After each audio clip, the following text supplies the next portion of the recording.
I want to talk about secession See, because I'm sorry. That makes me giddy. Just the thought. glad. Talking about the show Succession? No, Oh, great. secession.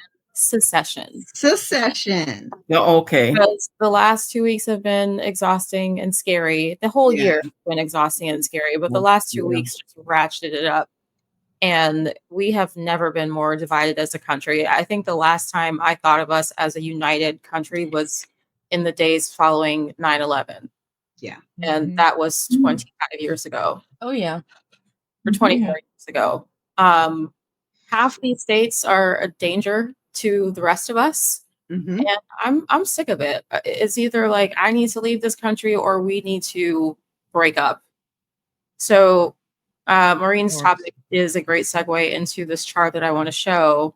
And Katie brought it up about these health alliances in response to this CDC nonsense.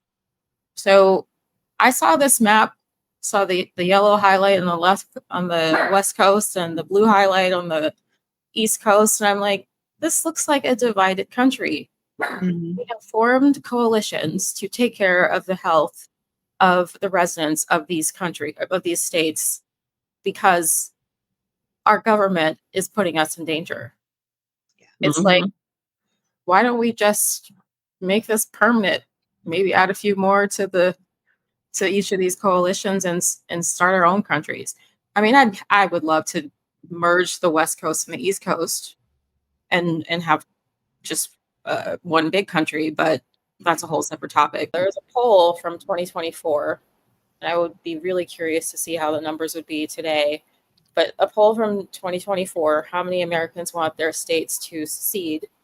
And you can see the dark orange colors are the states where the residents are more pro than others, and they tend to be on the East Coast, the West Coast, and then Texas, which has always thought of itself as its own country. And Alaska was the state where the most residents wanted to secede. They just want out. Blame them. They're like Canada, please. Well, I hope so. Because their other choice isn't that great.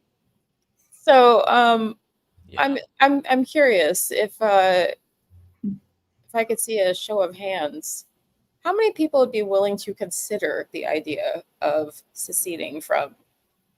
My son already preparing it. It's not that I don't think that's a good idea at times. I would hope. I always keep this positive attitude, and maybe that's crazy, but no, it's not. I don't know. Let's say it, if things continued to get worse, if things continue to get worse. Yeah, I have no doubt. I'm sure people will move out to Europe. I'm sure people will try going to Africa, to my homeland. Yeah. I love you for that, Maureen, but I, for one, have an exit plan. We do too. Because I have an autistic son, and as soon as that fool got up there talking about lists and the way he disparaged autistic people, I was like, I gotta know I can get out of here. So I do have an exit plan. I owe no allegiance to this land. Yeah. I owe allegiance to the promise of our country. And no matter where I am, I would continue to fight for this country. And I would never give up my citizenship to this country. But I am not willing to put my son at risk for this country. I'm just willing to put myself at risk for this country, but not my son. Yeah, I get you. And Jazzy, I think you're right. She says she's half and half on it, honestly, because I'd be very worried for the children of MAGA adults. I don't want kids to be stuck in the middle of this. And I agree. I worry about that because there are all these MAGA adults and some of them have kids, and these kids are very impressionable. So when I was young, I thought that the racism would end, and and after the grandparents and stuff all died off, I thought this would just okay. It's gotten worse. Well, believe it or not, Andrea, it hasn't been that long. Just I think the year 2000, the last person that was actually a slave died. And I think not a slave, but a direct descendant of a slave. That it hasn't been that long. It really hasn't been that I long. just thought that the white racist grandparents and stuff would die off and wouldn't pass on that legacy of always, this is how you got to treat Black people or Mexicans or Asians. I thought they would die off and stop teaching their kids to be so hateful. It's generational. I don't know what I was thinking. It would take a very strong person to break out of that. It's generational. They pass it down. Yeah. And they don't, it takes a very, very strong person to go against their family in a sense, because they pass that hatred down, and it just keeps going. And that's what I finally realized. I said, oh, just like we taught our kids, you got to keep your hands on the steering wheel and don't reach for your ID in the glove compartment. That comment right there, that was my husband. I left New Orleans at a very young age. I still consider myself a New Orleans girl, though. It's like if you're born in New Orleans, it stays in your blood. But my husband was there during the time when David Duke, who was a Klansman, was running for office. And there were some, people had the David Duke signs and everything. And like he said, he almost won. In the state of Louisiana. So it's just it's a malignant hatred. And I don't know what it's going to take for us to break out of that. But the first thing that we have to do is we have to address it. We have to acknowledge it. We can't run from it. No. Yeah, my family is from Louisiana, and my grandfather left Louisiana because of the KKK. He had a run-in one night that came really close, and he just packed up his family, and they came to California. And that kind of the hatred and the vitriol are very recent. My husband was called a wigger, right? Yeah.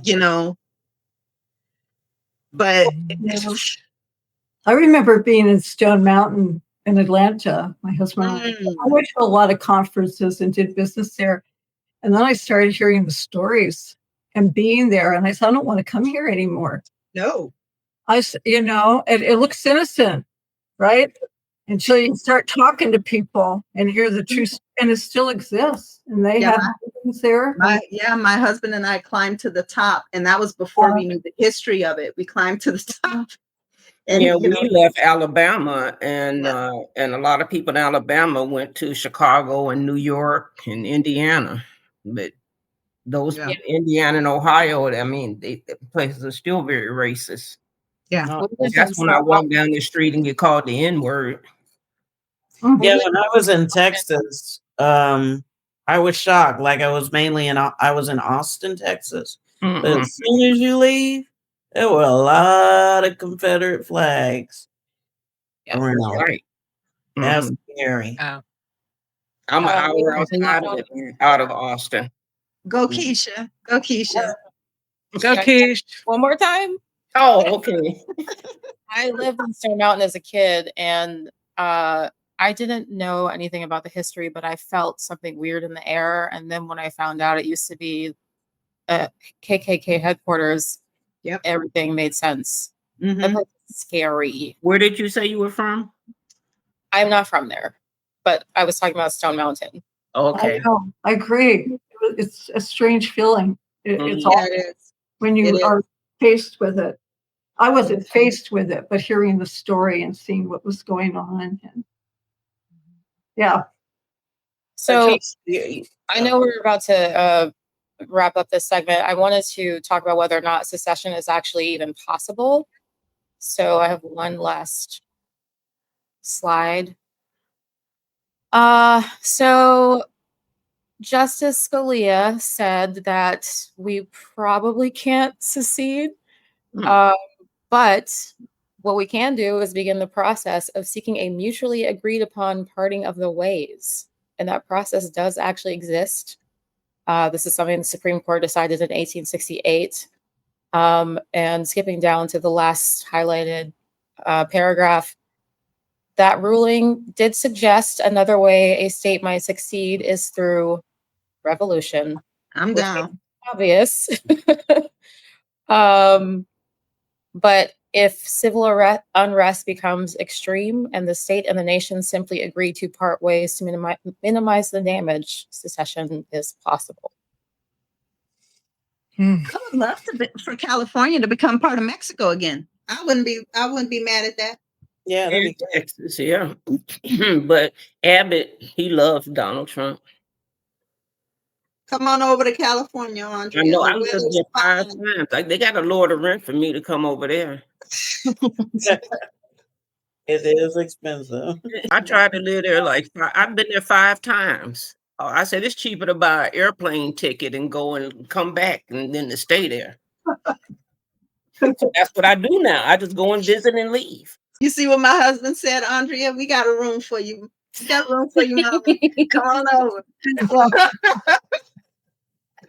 He's so nice. Great segment. Something to think about.